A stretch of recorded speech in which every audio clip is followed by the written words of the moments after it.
started recording. Welcome, everybody.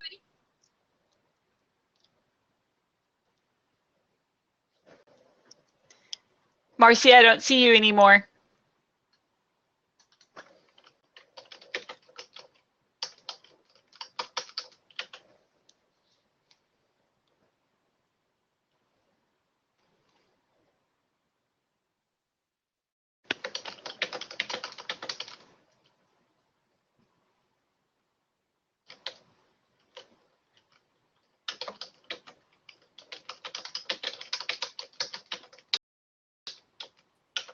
There we go.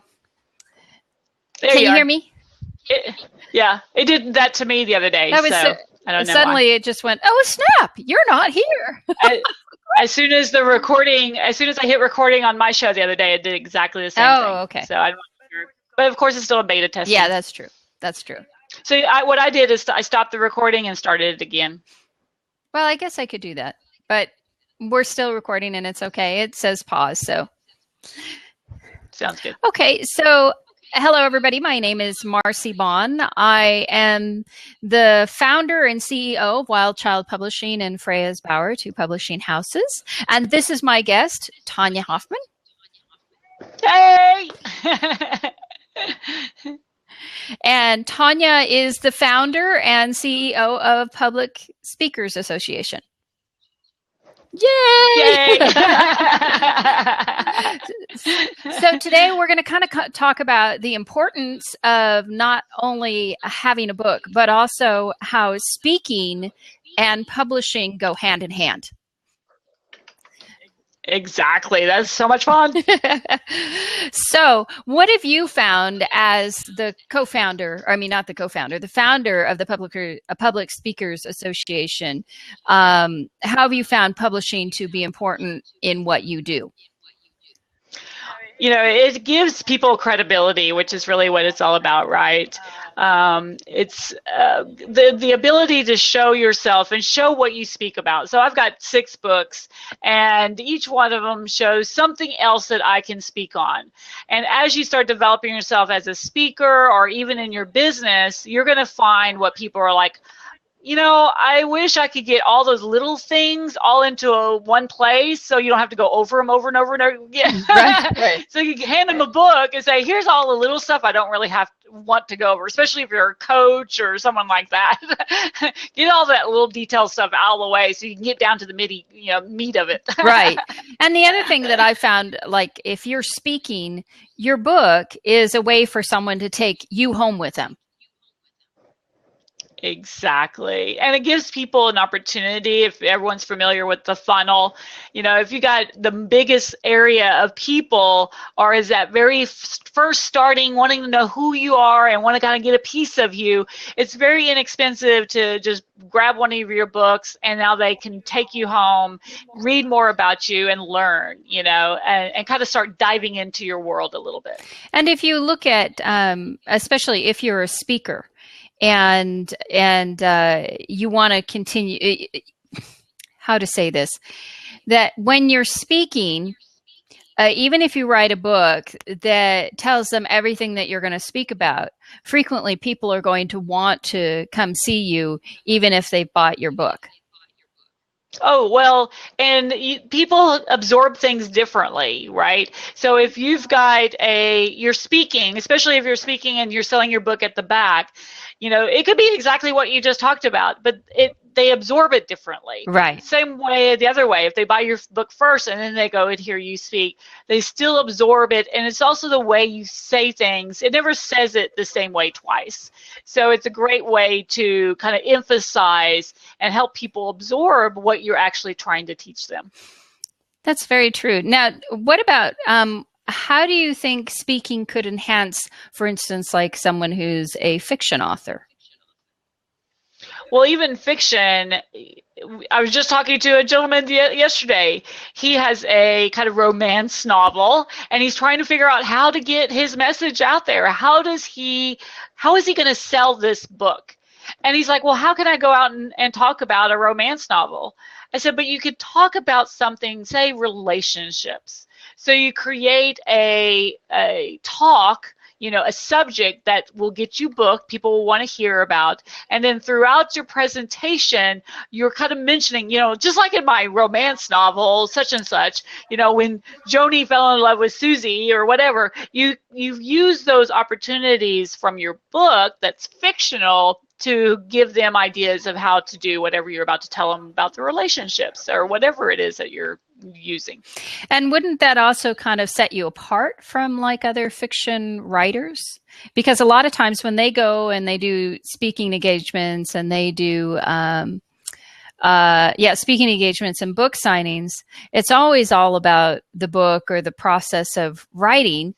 And this could perhaps get you out to a larger audience as opposed to just one type of audience, correct?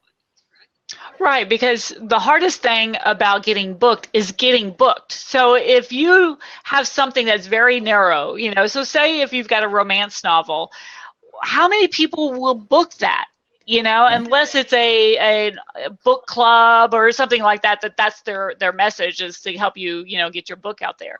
But if it's not a book club, the local chamber of commerce isn't going to book you, and probably even the local women's group, right? So you have to come up with something that correlates with the message in your book, because every book has a message, a core value proposition. So what is that core value proposition? And then that's what you would actually teach people on and use moments of your book to lead them to sell at the end. But what if that isn't your, I publish a lot of fiction books.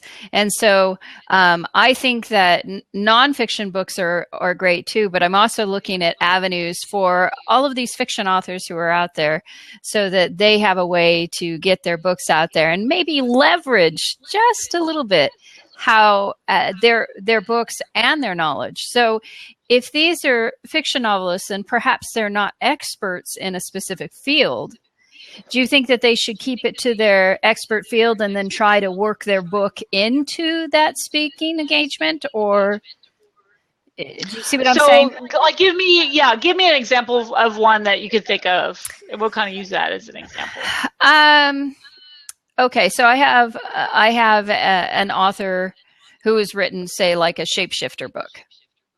But and maybe it's an erotic romance, and she'd like to do some speaking. I'm just pulling it out there, okay? Yeah. But say her day job is more of computer tech, right? Yeah, those are so far out there. Not that she doesn't have the knowledge to speak on different things, but her job title at her day job, is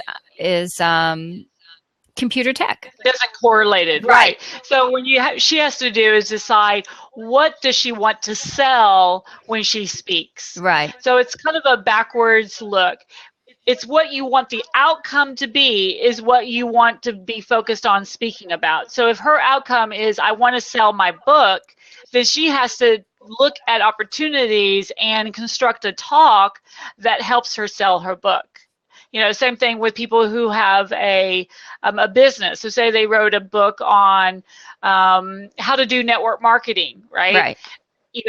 Their focus may be on how to sell, cosmetics better, and they may want to find people who want to buy more cosmetics from them or be a representative or whatever.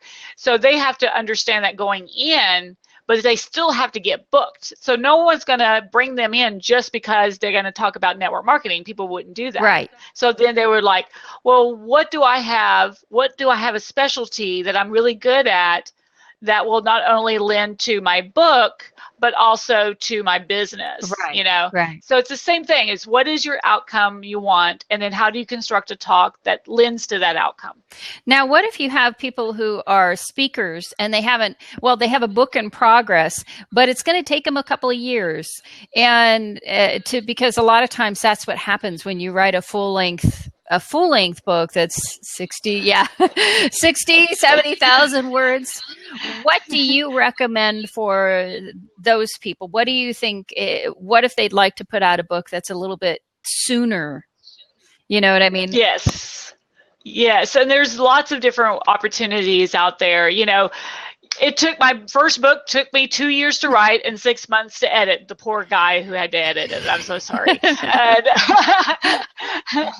but and those are great. Those you do want to work on and have someone professional like Marcy help you through that process, because it is not something you do by yourself. Right. Let me emphasize that. Yeah. I totally agree. Don't do it alone, people. But the rest of it is, there's anthologies where you write just a chapter in a book, right? So I've done quite a few of those that I'm just a chapter person. Those are awesome because now you have 20, 25 other people out there selling the book with your information. So it's a great way to market yourself long term. The other kind is a co-authored book. So I just had one done with Elizabeth McCormick, and then Marcy and I are looking on doing a co-authored book where you have my kind of front end, or I'll actually be in the back end of it, and you put yours in there. So now you come up with the tips, like 50 tips. Now, I did my last 50 tips on an airplane ride. You can all do 50 tips, and they're just little paragraphs. So you give a tip, and then you tell them a little bit about that. And this is something you could do quickly because you already really know it, right? Right. And it's quick to do. So that's a great way. Another way that a lot of people get a book done really quickly is if you're a blogger and you've written a lot of articles, or if you've just written a lot of articles for magazines, put them all in a book. You've already got one done. As long as you have the rights to those articles. A lot of the magazines now do give you those rights because like on places like Huffington Post and some of these others, they don't actually pay you for them. So they might want the original content, and that first publish rights, but they do, once you just need to make sure that you have the rights to compile them into a book if you're going to do that. Good point. Well, we don't keep legal. That's right. We don't want to get anybody into trouble. A matter of fact, I was just editing a book, editing a chapter for one of these anthologies, and the person had used a graphic from another book, but the book was published in 1927. So I went back to find out, is this in public domain now? Is it in public domain now? Can we use this information? And he didn't use all of it. It was just a couple of graphics as an example. And as it turns out, yes, it's in public domain. If it wasn't, I was getting ready to contact him and say, look, we're going to have to do something different with this. So these are things also you need to think about. It's okay to quote people. You just got to make sure that you quote them properly and you give them credit for the quote. And that if you're going to use something like that, it was a very well-known spiritual type of leader, that it is in public domain and that you can. So yeah, and one of the things I find too that people do a lot of is they quote other people, they use other people's information. And remember, whenever you do that, you take the focus away from yourself. Right. You have your own brilliance. And just because you learn something from someone, we have all learned everything from somebody else. Right. Just repurpose it into your own words. And give yourself credit for understanding and teaching somebody else those words. Right, as long as you're not going to use the exact quote. Right, exactly. And give them credit because this is what happens in speakers a lot of times, is they'll hear my analogy of the chessboard and how to give a presentation by explaining the chessboard. Well, if you go use that, I'm the only one that uses it because I made it. And if you use it without giving me credit for it, someone's going to go, well, Tonya, that's hers. And it's going to make you look bad. Right. So always, if you use somebody else's stuff, give them credit for that. Right. You're right. No, absolutely. There's a lot of people, you see that happen a lot in the comedian in the comedian circuits. Apparently, a lot of the comics, some comics will take other comics jokes, and you get a bad name for that. So it's always better not to. Like just recently, there's been a rash of plagiarism. Wow. Yeah. And so there has been a person who's been taking books, and all that person has done, we don't know if it's male or female because it's strictly online. And all the person did was change the names in like the blurb, change a little bit within the book, and lifted whole passages from somebody's books and multiple books, and then was selling them on Amazon. And yeah, that's not something that you want to do in any way, shape, or form. Stay on the good side of law. Yeah, I always believe in that. So the importance of speaking and publishing, I think it goes hand in hand. That is, to me, a no-brainer, because you have people want to know who you are as an author, and on the other side, they also want to know who you are as a speaker. Yeah. Well, it's about getting your message out there to change somebody's life. You know, that's why we write. Even fiction writing is about giving people that experience away from themselves, to look back on ourselves, to reflect. And so I think it's really powerful when you can combine a book and speaking together, because there's something very powerful about the spoken word and the printed word. And that's why I still love paper. I know, it's like people are like, do you have it on Kindle? I'm like, wow, you know. It's just something about the written word and seeing it and touching the word. I don't know. There's something about paper. That's just for me. You may believe in Kindles, but when you can change somebody's life, especially in this world of negativity that we live in now, it is. I think we need that positive push. I think we need to go out and say, I want to change the world in a positive way. I want to go out and change somebody's life today. Right. Every time I do, it's like one of those moments I'm like, you can never take this moment away from me, that I saw that light bulb go on in somebody's head, or I get the text or the email, I just finished your book and you changed my life. I know what I'm doing now. I mean, that is momentum. Do you have a favorite one of your books?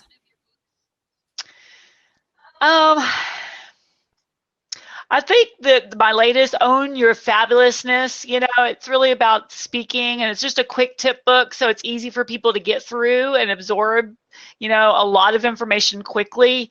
A client today, The Coffee Shop Way, is very kind of hands-on. It's really a action book. You know, you get in there and you have to go through things and think through processes, and it's a sales techniques. You know, how do you actually going to find strangers and turn them into clients? You know. So each one of them is completely different. The compilation books are fun, but there's something about, you know, having your face on a book, and I really encourage everyone to put their big old mug on the front.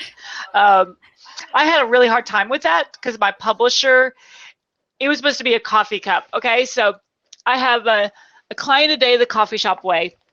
So the coffee cup was supposed to be this huge picture, and I opened the box, and there is my humongous face looking back at me. I was like, oh my God. And all I could think of is, oh my gosh, I was going to make little horns and mustaches on me. I was ridiculous. Of course, no one, as far as I know, no one has done that. But I was fearful what people would think, because I think as women especially, we're always like, oh, what are the people going to think? My big old face is on the front cover. But what people said is, oh my gosh, Tonya, I love that your picture is there, smiling back at me. You're telling me I can do it. You know, if you're a motivational, inspirational type of person and your book has that kind of impact, put your face on there smiling at them, because I think it does, especially if you're a coach, a speaker, it has that connection factor of, you can do it. Well, you wouldn't want to do that on a fiction book, but definitely for the nonfiction, and especially if it's self-help. Exactly. It's more fun that way anyways. Welcome, JD. Yay. If you have any questions for us, JD, please let us know. And I'm excited that it's your first day of Blab. And we have a fun here because we're just blabbing. We're blabbers. Yes, we are. Yes, we are. So I just finished, we were talking about getting professional editing, and I just finished a book that's going to be published with another publisher, because it's kind of a funny story. We met each other at a conference, and we jokingly said, when each of us has time, why don't we write a story for the other one? Nice. And amazingly enough, I did that over the summer, and then I submitted it. But what was interesting is when they sent me back their edits. And that was very bizarre, because I've never actually published with other people. So I've had people edit my work. I would never ever send anything out like a book without having someone edit my work. Someone else. Yes. Because you can't see any of your errors. It's impossible. Oh, and just little things, that you just can't see it because you're not looking. You just assume the word is what you're reading it, the word to be, right? Right. Absolutely. That makes sense. I've had the problem with Public Speakers Association.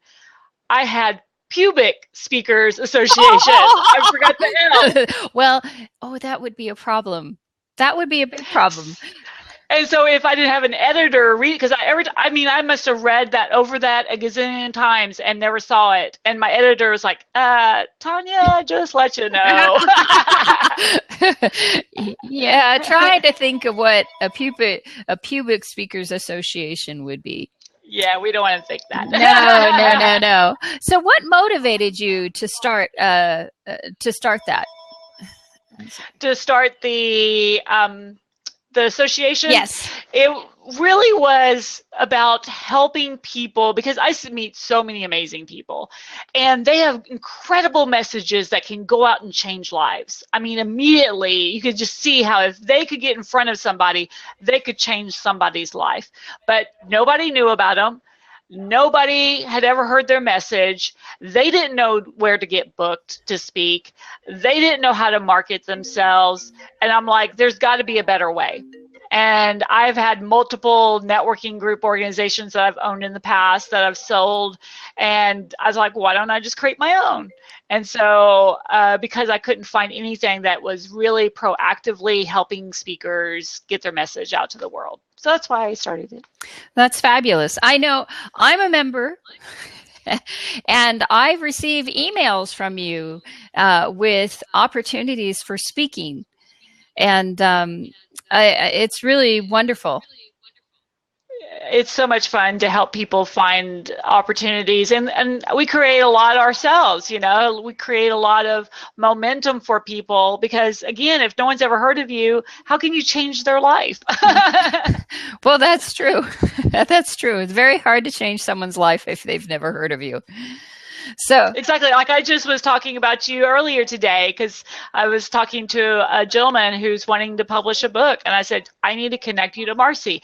That's what it's about, is that connection factor. Yeah. Is knowing people so well, you know who to connect them to, and good people, good-hearted people that you don't have to worry about how they're going to treat somebody, right? Yeah, that's very true. I mean, as in any business, you can get some people that are not as ethical. And then you have a lot of people who are very ethical, but it's knowing who to go to and who to send someone to that makes a big difference. Yeah. And to collaborate with people. We have in the Public Speakers Conference coming up, we have Collaborator of the Year, which Miss Marcy definitely needs to be involved in. But, it's about connecting people. How are you going to connect them to help them? And then it comes back to you. But so many people want tick for tat all the time. And if you just build really solid relationships like Marcy and I have, things happen that you can't even ask for, Yeah. Yeah, that's, if you look at in all of the businesses, how people do business is really the relationships that they've built with each other and who they know. So the people who get the jobs, the people who get the probably the speaking jobs, that once you've been there and proved your mettle, they are more apt to sign you up again. And the same thing is, Exactly. it's the same way in the publishing industry. If you have proved to be um, that you can write a really good, entertaining story or a book that's going to change people's lives, if you prove that you're going to go out there and market it, and if you are easy to work with, then people are going to want to sign you again. If you're the opposite, people are going to go, I don't want to deal with this person. So, and they'll recommend you to other people if you're good at what you do. Oh yeah, and especially in the speaking world, it is such a small world, and we all talk. All the event planners, people who are putting on their own conferences, we all talk to each other. Like, hey, I was thinking about bringing in so and so. What do you think? Oh, or oh yeah, So you definitely never want to be the diva. Don't do it. It's this, I think every industry, no matter how large it seems, is actually pretty small, because publishers talk to each other, authors talk to each other, and as you said, in the speaking industry, they do too, but especially in like the Hollywood, they talk a lot too about who they like to deal with and who they don't. Oh yeah, and I think it's in any industry. We all find our pet peeves, because we all have those that take advantage of people. We all have those that are me oriented. You have to be one of those that see everything as this huge pie that never empties. There's enough for everybody. Yeah. Come on. It's true. What was that? A number of years ago, I was talking to some publishers and said, there are billions of people in the world, and there are probably a billion that read, and maybe a half a billion that read in English. I would be happy with 1% of that half a billion. I'm happy to share, right? I'm happy to share. I would happily share the 1% of that half a billion sales every year. Exactly. I mean, even that's what, I used to have a blog talk radio show that had 30 million people, and people are like, oh my gosh, you got 30 million listeners, you must be overwhelmed. I'm like, no, it's a tiny percentage, but even that tiny percentage is huge. Right. You look at, any percentage of people, and it's about the connections you make and the lifelong relationships that you build that give you the real true momentum and outcomes that you're really looking for. Yeah, it's very true. You have to know, like you said, with a talk or a book or whatever, you have to know where you're going, why you're doing it, in order to even create it.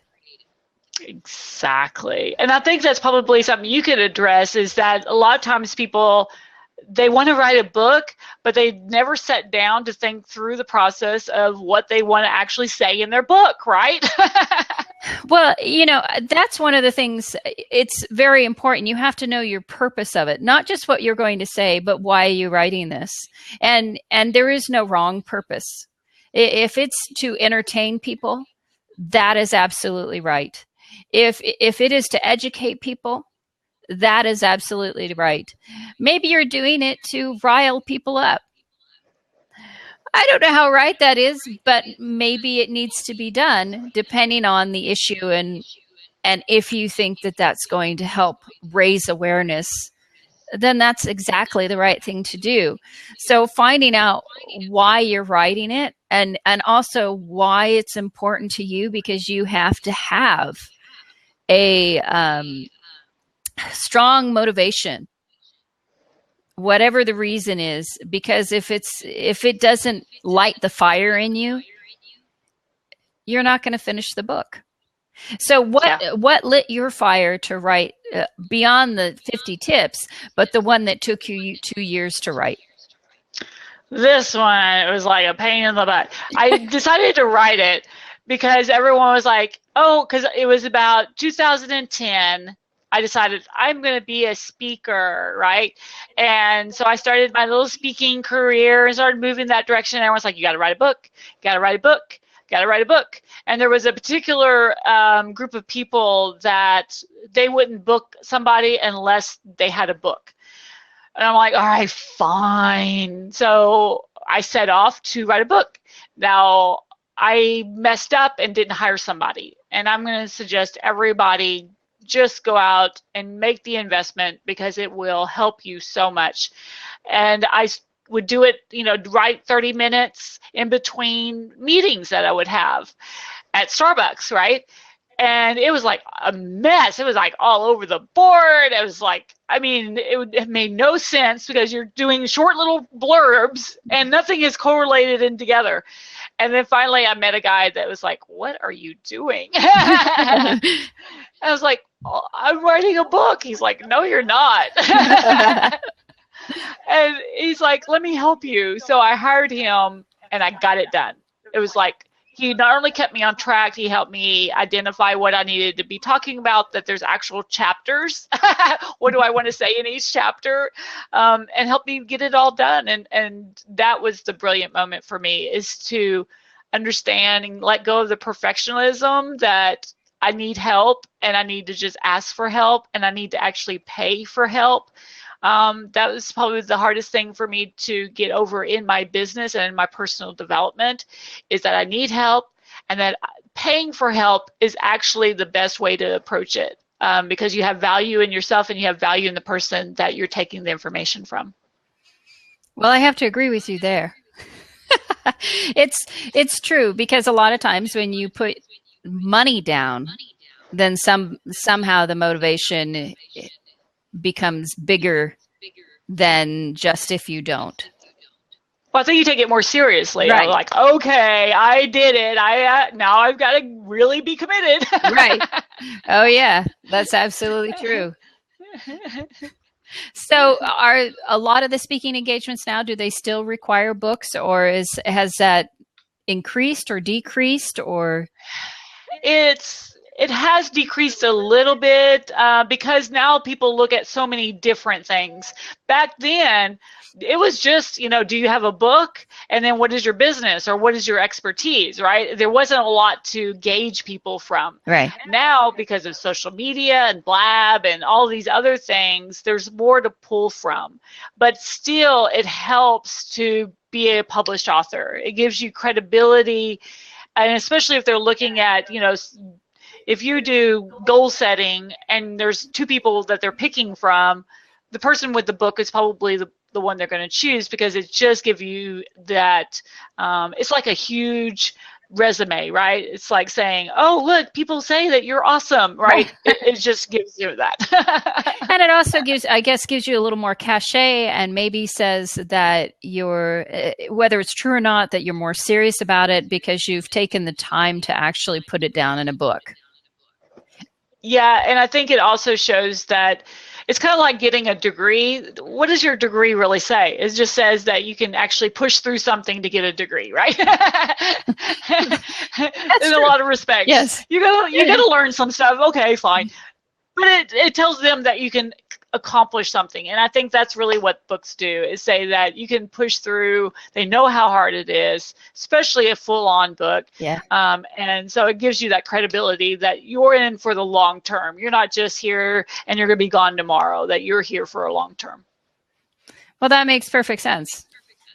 Being a publisher, I understand just how much goes into a book. A lot of times people don't realize that, the first draft is exactly that, the first draft. And you really don't want to send that first draft to the publisher unless you've paid someone who's actually working with you to help you hone it. Yeah, because I had to redo this book. Like I said, it took 6 months to edit it.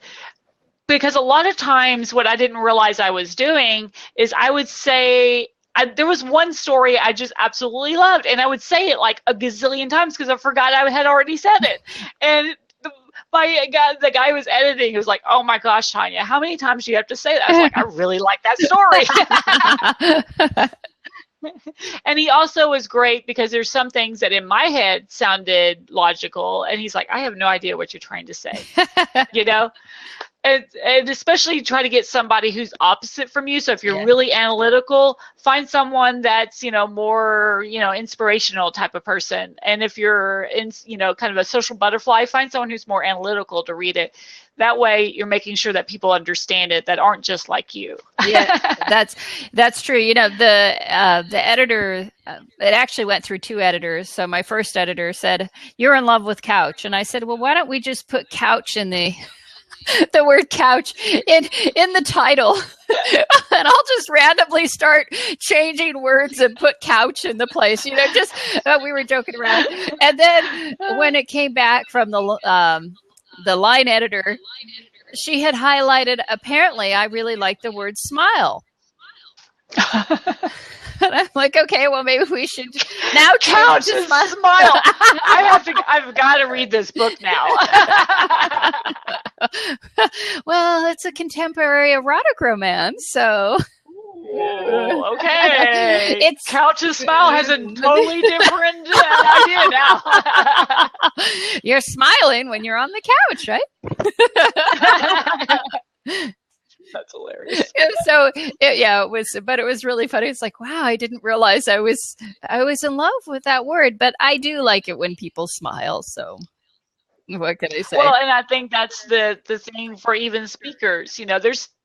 I use the word right because I'm like trying to get them to interchange and get them to make sure that they understand. But sometimes I overdo it, the word like, or, using a word just too much, not even saying, because everyone knows that, but there's certain words that we just like, and we have no idea that we're just constantly using them, or just little tics that we have, because I used to fluff my hair because I wanted it to be fluffy. So I would just constantly touch my hair until a lady was like, if you touch your hair one more time, I'm going to strangle you. And I'm like, I don't touch oh my gosh, my hands are always coming to my head. What is this?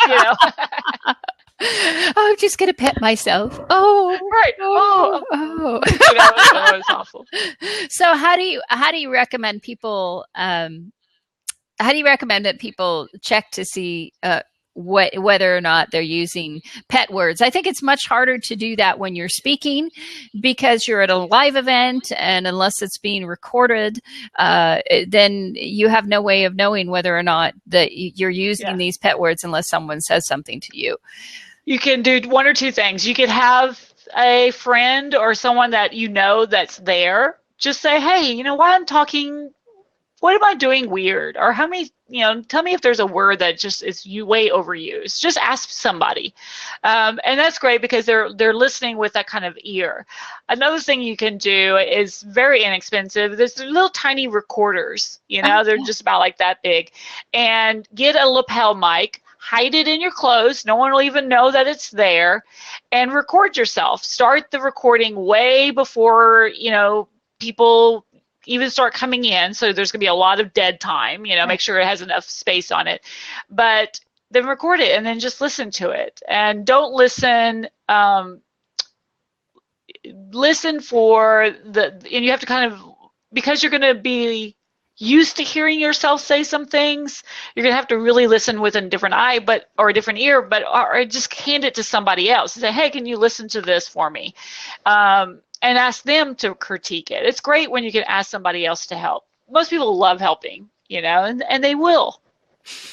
Yeah, that's true. Most people do want to help you, and they will help you, given the chance. Right. We it's like you need help with someone answering your phone. Well, I was just about to say, we almost never get phone calls. Today we've had two already, and they just ring and ring and ring. One was my mom, so I texted her and said, hey, busy. And the other one is someone I don't know, and I'm sure that if I answered it, it would be quiet for a while, and then someone would say, hello. We can help you with anything you need around the house. Exactly. No, I don't. Are you sure? I love the ones who are like, I know you're not making enough money today. And I'm like, well, that was rude. We'll get the recordings that say, congratulations. This is Tim so-and-so from so-and-so. You have just won. And it's like, I don't know what I've Uh, won. I don't want to know what I've won. It's probably nothing I want to win. I want to know who actually responds to those. Those have, there's got to be a certain type of person that they're talking to, and I would like to see what they look like. Well, what's really interesting is that they have gotten so good at disguising it as being a recorded person or not. So Oh yeah. they've gotten really, really good. Sometimes you're having a conversation with a recording, right? Because they've gotten that good at the response time and waiting, and it's very interesting to see the transition. But in publishing, one of the things I love sending people to you for getting their books done is, you've got this ability to kind of hone in on people's brilliance, and find what will actually hit the marketplace and do well. And I think that's a technique that a lot of publishers don't look at, is kind of the reality. And I think you may want to write about hamsters, and I'm sure there's a huge hamster community, but if you don't have a way to get in front of the hamster community, you're gonna have a problem, right? Do you know that they actually have shows like dog shows, but they have hamster shows? I'm sure they do. They have an association and a corporate conference for everything. They have rabbit shows. They have chicken shows. Oh, I bet so. My daughter's in 4-H, and I'm learning all kinds of stuff about things that they have.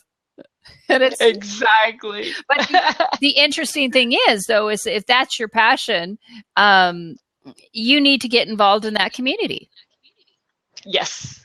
And you've got to show yourself as the expert in that community. And that's why you have a book, and that's why you become a speaker. It's just a natural progression to set yourself up as a leader in the community, because as we know, nobody follows followers, they all follow leaders. So why are you hiding? Because I'm afraid. No, I know it's pretty amazing. I think, though, that a lot of people, and you're not alone about the perfectionism. A lot of people are so worried about everything being perfect, myself included. I have those moments that we forget some of the best moments are when it's so less than perfect and there's been errors. There's been so many errors. So it's absolutely. I used to perform on stage, and some of the most exciting moments were when someone forgot a line. Oh, yeah. I mean, even for me, every amazing thing that's happened that kind of showed what I was capable of and what the audience is capable of was all in a mistake. And I've got a speech impediment that comes out when I speak. And then especially if I'm tired and the speech is long, a lot of times it'll come up then. And a lot of times my words will get mixed up or it just comes out blah, blah, blah, blah. And one time I was speaking, it was the African American Christian Women's Conference in Houston, Texas. I don't know, it had a very long name. And there was 150 beautiful women there, and there was 2 young men. They were about 25, 26, something like that, tall, gorgeous. I wish my husband dressed that good. And I was going through and I was talking, and all of a sudden the speech impediment came out, and I stopped. I told everyone what had happened, and I went on. Afterwards, those 2 young men came over to me, and they were brothers, and one brother had the other one clenched in his arms. He was holding him up because that brother was bawling, and I was like, what's wrong? And he's like, oh my gosh. He goes, I have that same speech impediment, and I've always wanted to be a speaker, and I didn't think I could ever be a speaker, and because you messed up on stage, you showed me that I can. And every time I tell that story, I get goosebumps, because that's what it's about. It's about changing lives. And I will take that moment to the grave with me, because it was so special that I could change somebody's life like that in a second from a mistake, right? Yeah. Well, there was on AGT, what is America's Got Talent last year, there was a comedian. I don't remember his name, but he had been hit in the head by a baseball. And as a result, he had this horrible stutter. I don't remember if he won or not. No, he didn't. He didn't win. It was someone else. But he was runner up. And he was so motivational because he took what a lot of people would see as a disability and he joked around about it from his point of view. And it just made it was so different. Well, and if you look at a lot of people are fearful to speak in front of a group because they're always worried about the heckler, right? And I tell you, rarely do people do heckle anyways because they don't want to be the one who's the negative person in the room. And I always start off by telling people my 2 rules. You have to be nice and you can't be perfect. And so it already sets people up that if they're not nice, they broke the rule. Right. And if I'm not perfect, I can make mistakes. Right. And so the title, A Client a Day, the Coffee Shop Way, came from a guy I was doing a sales training, and it was 100 people, and there was about 50 people on a simulcast. So it was a very nice sized group. And he was sitting there, and you just tell when someone's not agreeing with you. And he was just like, ah. And all of a sudden, I said something about coffee shops and that, you can find your next client there. And he goes, oh, Tonya, no one can find a client in a coffee shop. I'm like, are you kidding? It's like a client a day, the coffee shop way. And as soon as I said it, the whole crowd was like, ah! And I was like, excuse me. I went and wrote it down because I had horrible titles. It was like, sales techniques for better, it was like horrible titles. And I was like, oh my gosh, that's the perfect title for my book. So a lot of times it's a good thing that happens from something that's negative. But if you push back positive on negative, it always works. Well, when I was writing my book, the original title, this new one that came out, this short story that I was talking about, that's a contemporary erotica that's actually being published with someone else. The original title was 1 in a Million. And I thought, oh, that's great.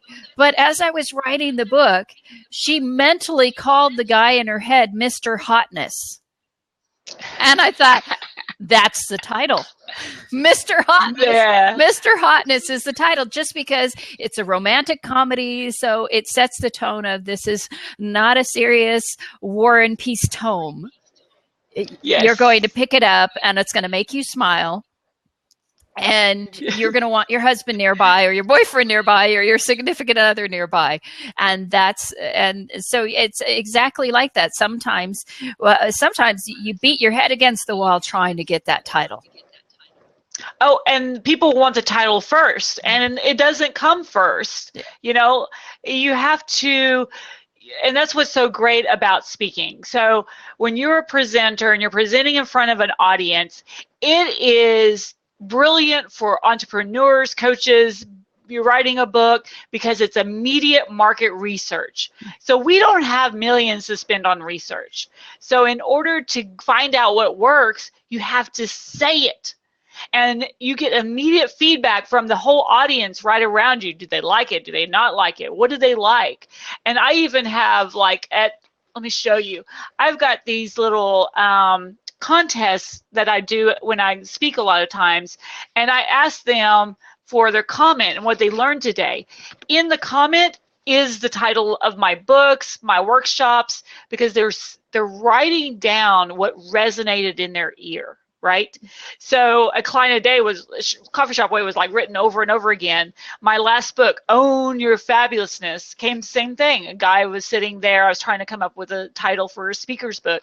And I was like, well, you just got to be incredible. You got to be fabulous. He's like, oh, Tonya, not everyone can be fabulous, And I was like, are you kidding? You got to own your fabulousness. And people were like, ah, and everyone's like, own your fabulousness, and that is a great way to market research for yourself, to try things out, because it's kind of permanent when it's on print, you know? So just try things out and you will find the words. Right. It will come out of your mouth, especially when you don't expect it. Well, I know the first time when I did that speaking engagement for your summit, and I had never done a speaking engagement that was on the phone. And so this was so far out of my comfort zone. There was no reaction from the audience. Other than one of my audience members saying that, "Oh, you did a really good job." I had no way of knowing how the performance or how anybody was reacting to what I said. Yes. And so, yeah, it was very uncomfortable for me that first time. But the great thing about it was I recognized there are things that I want to change in that. And then I also recognized there was something, the last 5 minutes I could have spent doing something else. So it's a learning process, and you have to allow yourselves those learning processes. Well, if you look at the virtual summit, so it's a 25-minute straight presentation over the phone. And a lot of people are like, but I don't see who's listening and I'm not getting any feedback and blah, blah, blah. But it's different when you practice, say you do a practice run on, in front of the mirror. It's different when you're just looking at yourself than when you're actually in the moment of presenting. So when you're in that moment, and the words are coming out of your mouth, some things that I thought, I've tried different metaphors and stories and ideas. And when I said it in an actual presentation, it just didn't feel right. It didn't connect, whatever, right? And so you just try something else, because that's the best way to tweak, is just to get it out of your mouth, get it out of your head. And, if you ever want, kind of a response too, a lot of times I try to let people know if they have a whole bunch of people listening and people are dropping off, or because that tells they were interested in the title, but once you started speaking, not so much, right? Or the vice versa is the title might have been weak, so I might have started off with lower amount, but they stayed. Right. So those kind of things are really vital, and I could always give you those kind of feedback. Oh, that would be awesome. I would love, I would love to know whether or not I am actually tweaking that speech anyway, because I felt like there was some good information, but I didn't feel like that it really was to the title. And I think that I know that there's other information that I would like to share, that I can share, that a lot of authors don't realize. They just don't know about it. So but you don't know until you start doing it. Exactly. And a lot of times when you're looking at, especially if you're in an audience, and you actually got people in front of you, a lot of times people want to just go straight to a full-on room, right? Well, most speaking is in front of 10 to 30 people. So let's talk about the reality of most speaking. Don't look at that as a invaluable moment. Those are incredible moments, especially if you're wanting to hit 100, 1,000 people, because those are your opportunities to tweak. It's all about tweaking. Even the big guys still are tweaking. I'm still tweaking. So when you start developing your presentation skills and you're getting that information out, well, what are they interested in?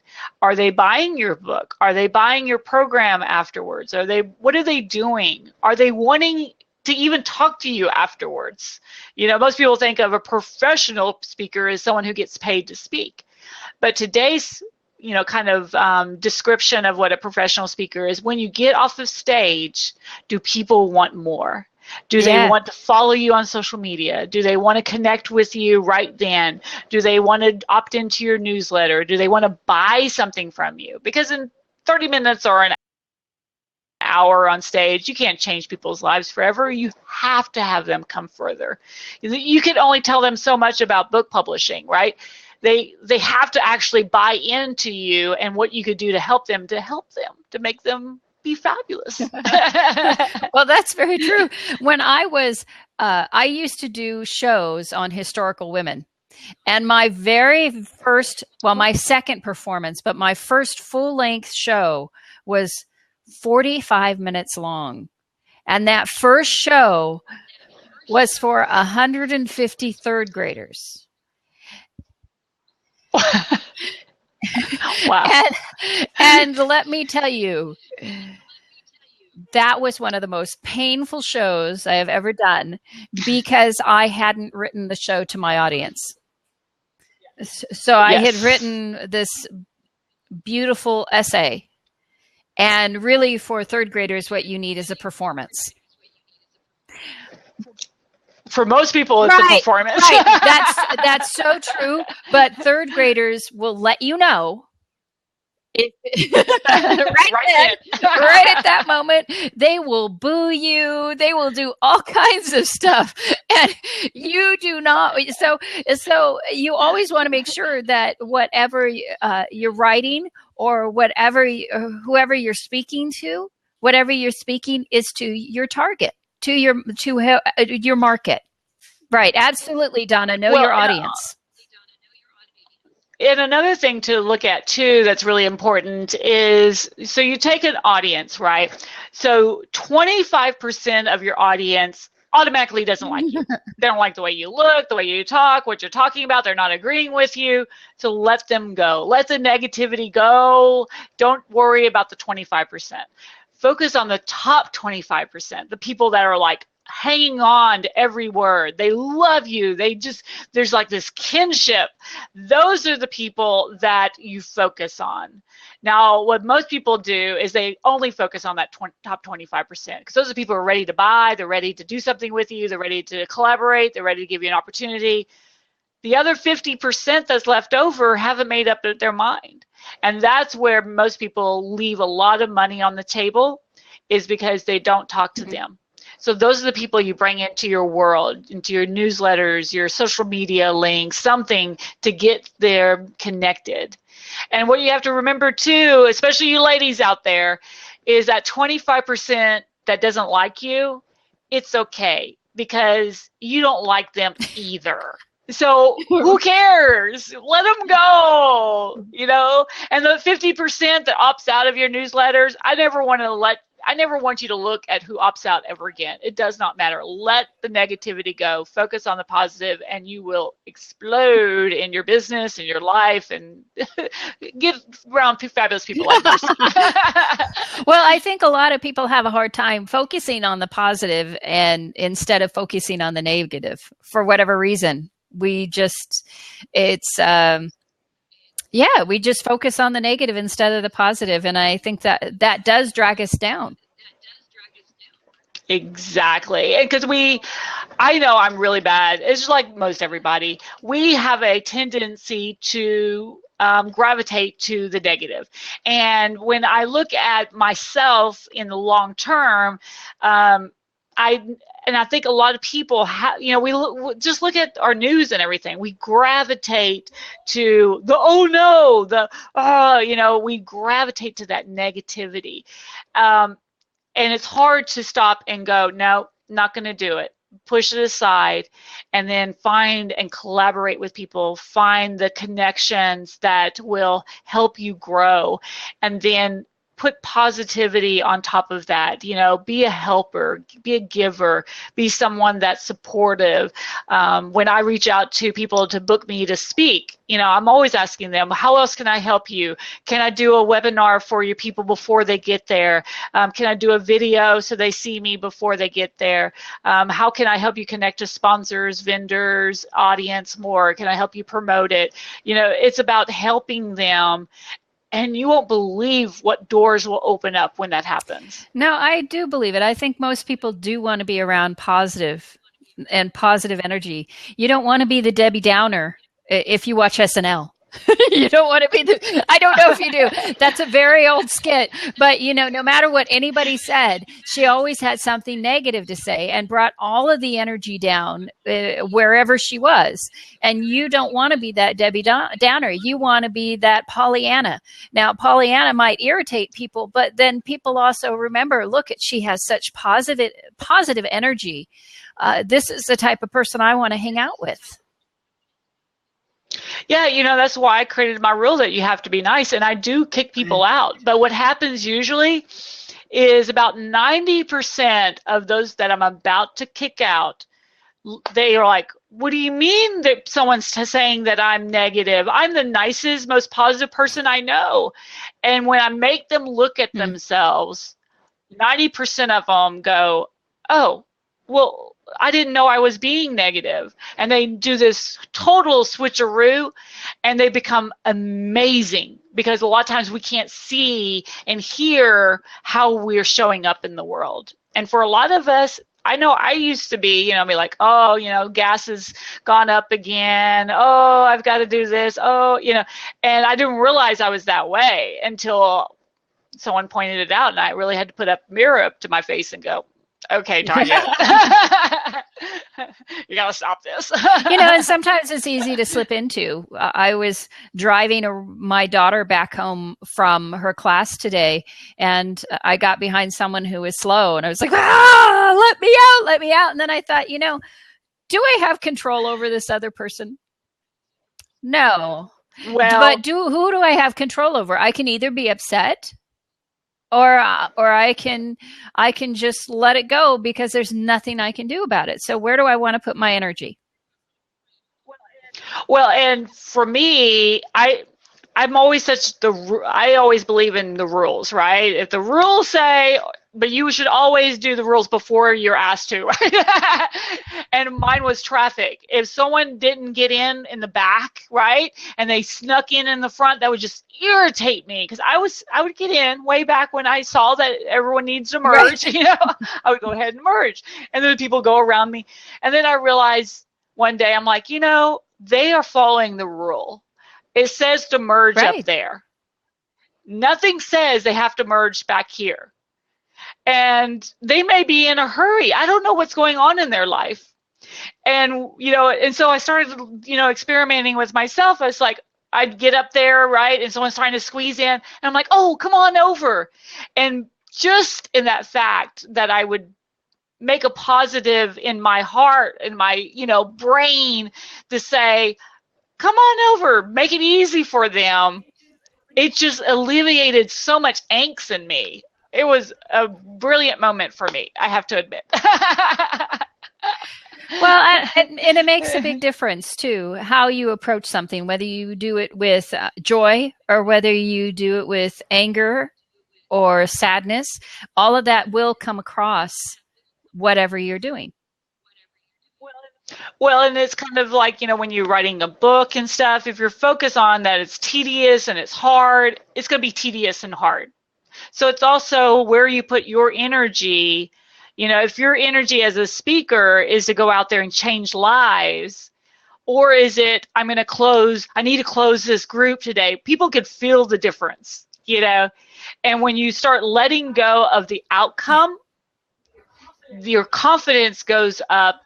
It's kind of backwards. When you really, really care about what's going to happen, people don't want any part of it. When you stop caring and you're like, okay, whatever. If you want to join the Public Speakers Association, great. I'd love to help you. I'd love to get you involved. Instead of, oh, you need to get involved. I need to pay the mortgage or whatever. People feel the difference. Yeah, they do. They absolutely do. Well, we are almost at 5:00, and I asked Tonya to come for exactly 1 hour. I don't know if she can stay longer, or if both of us need to make dinner, or what we need to do. Eat. Well, that's a new concept. I got to stop and do things I actually have to do. Well, sometimes it's hard. I tell you, this blab is addicting, and I really enjoy being on here and talking and sharing information with people and answering people's questions. And I love interviewing guests like Tonya here. And so, getting off a blab. We're blabbers. So it's really a lot of fun, like I said, and it's also very addicting. So yeah, it's great because you get a chance to And for everyone that's listening, figure out some way to create momentum for others. And that's why I have my own blab show. It's the Tonya Hofmann's Fabulous TV show, and Miss Marcy's going to be on it soon. You create these momentums for others, and it has this very powerful effect for them and for you. And I want to encourage each one of you to, if you haven't been on video before, do it. It's so much fun. I have to say, the first time I did it, it was a little bit scary because you are on. And one of the great things I did, though, is that if you're going to do this, be sure to go on and look at someone else and see what they're doing, and know that now what I do for the people I invite, my guests, if they haven't done this before, I tell them, this is live video. Make sure you're somewhere that you don't mind people seeing. If you have a mess behind you, that may not be what you want people to see. Why is this so difficult for people? So the first time I put this up like you recommended, because I went to your Not conference. The pomegranate box. I like that. Okay. But so I put up some books that I've published, not necessarily mine, but my authors, and just made sure that I'm presentable. And, because this is going to go up on my YouTube channel, Tonya. So, and people will be able to watch it again there. And you want to be sure that, because this kind of stuff never goes away. Yeah, and Donna was saying that it's strange that you have to remind people to look behind you. I've had people like sitting in their beds and stuff. I'm like, no, what are you doing? And just, I'm like, okay. But we, a lot of it is just we don't think about things until it happens, and you just kind of have to help people through that. That's what I love, is just helping people. And you don't want to answer FaceTime in the bathroom. Yeah. No, not so much. Yeah, there's just some things, just elevate yourself a little bit. Yeah, that's true. Family may not be a problem, but I don't know about anybody else. So and be okay that some things are going to happen. Your phone will ring when you're on the air. I was on a blab the other day, and I've got a kitten that my daughter brought home, and suddenly it's deciding to attack my feet, and I just grabbed a hold of her and held her up, and everyone's like, "Hey, say hi to Frappe." Get over it, But thank you for having me on your show. I appreciate it. And thank you for coming, Tonya. How can people get a hold of you? Are you going to put it up on the side? I saw that you put Public Speakers Association up there. Yeah, so go to publicspeakersassociation.com. Also, you can go to, and I'm writing it right now because I can't seem to do two things at once, TonyaHofmann.com. Remember, Tonya's with an O and Hoffman's with one F, like Frank, two N's, Nancy, because my husband's family doesn't know how to spell it right. So go to TonyaHofmann.com. I've got, on both sites, I've got great giveaways. I have a contest on my website where you can get an hour coaching session with me, which is $1,000 value, so you can sign up for the contest. I run it on the first of every month, so no matter when you're listening to this, you could take advantage of it. We've got speakers assessments on Public Speakers Association. I've got a game on there.